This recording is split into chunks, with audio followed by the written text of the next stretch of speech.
What's up folks, how's it going? This is Waj from MW Technology, and today we're going to be taking a look at the UMIDIGI A15 Pro 5G. This is basically a budget-oriented smartphone that offers a decent amount of specifications for the $200 to $300 price point.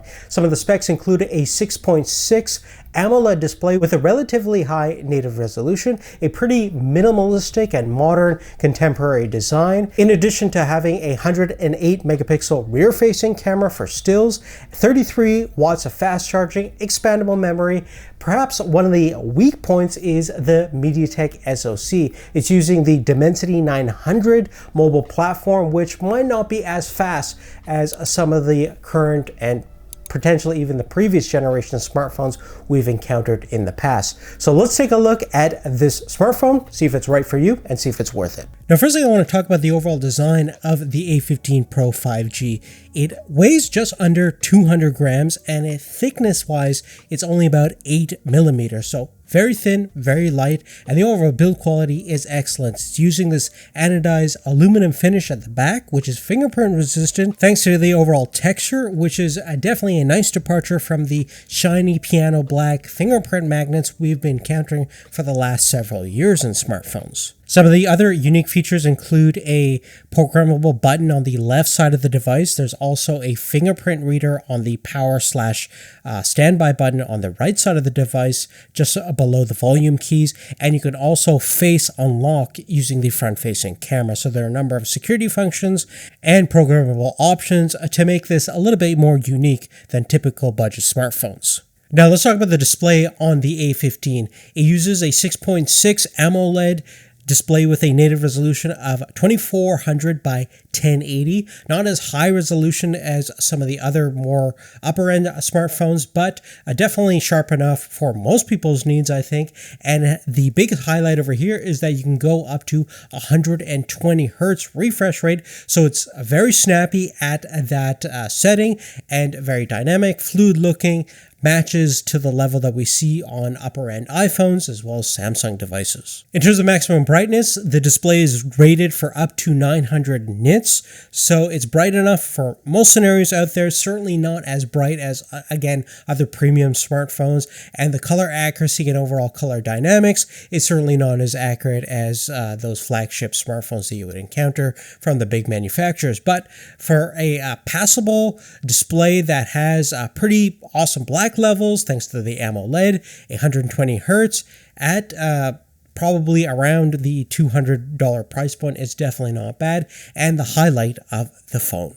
Now, moving on and talk about probably the biggest downside of the A15 Pro definitely has to be the MediaTek SoC. The Dimensity 900 specifically came out back in mid-2021, and it was okay at the time, but now in 2024, with smartphones that are getting at least 6 to potentially even 7 times the performance of this processor is definitely its biggest limitation.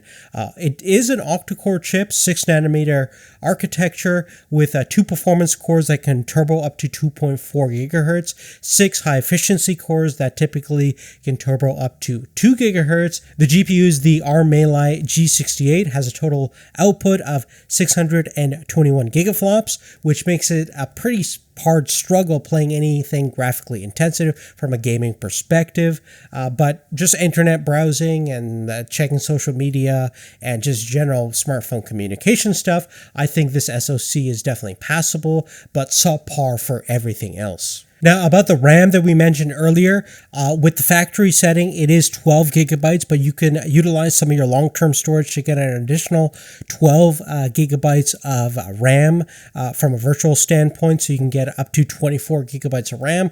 Don't know if that's going to really help too much with the overall performance of using applications one by one, but you can certainly potentially run more applications in the background without having a massive hurdle on the performance. But I doubt that's going to make too much of a difference since there's a pretty big bottleneck on the processor itself, where the performance is traditionally always going to be lacking, especially if you're running applications that are very CPU/GPU intensive. Now, from a camera standpoint, on the rear, we have a triple camera array. We have a 108 megapixel main camera, as well as a 50 megapixel ultra wide and an 8 megapixel macro camera. The macro camera just basically allows you to get a little bit more closer up to your subjects to get more detailed fine shots, but the resolution is quite limited, and you are going to find that the overall quality is pretty passable. And even though we have a lot of megapixels on the main camera,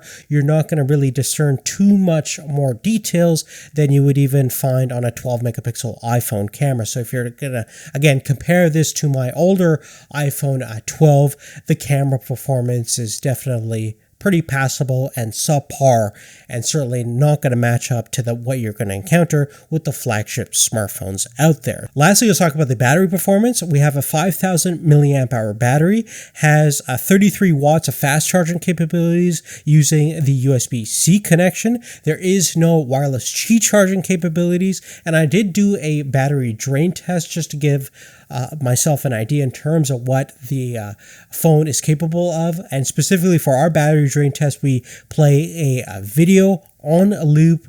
It's typically 1080p in airplane mode at 50% screen brightness, and I got a total runtime about 14 hours and 25 minutes.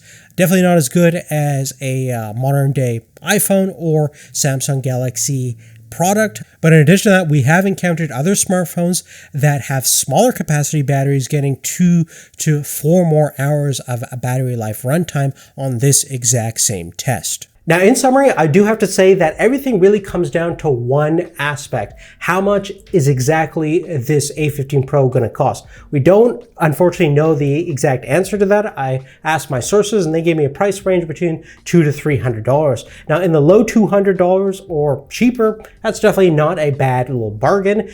Certainly for people that just need a basic smartphone, this is definitely a passable option. But anything hitting closer to that 300 or 300 plus definitely is a tough sell and hard to recommend given the limitations we've talked about in this video, and certainly what you could buy in the used market will certainly outperform what we encounter with this product over here. I do want to thank UMIDIG for giving us the opportunity to review this product. If the price is competitive enough, I'm sure they'll do well. If not, perhaps not so much, but we'll be the judge of that once it hits the shelves. Right now, it's kind of unavailable. And currently, UMIDIG is actually one of the few distributors here in North America, Canada, and the US that actually sells a decent amount of products, smartphones, tablets, and other things on Amazon. So they have a pretty decent presence compared to other Chinese manufacturers. So I wish them all the best and love to know what you guys think is the best budget-oriented smartphone. Something under $200 would be ideally the kind of price point that I'm actually looking for. And if you guys have any recommendations, definitely let me know. If you haven't done so already, please give us a thumbs up and make sure you subscribe to the channel. Make sure you have post notifications turned on. Want to thank you guys so much for your support, and we'll see you real soon in the next one. Take care.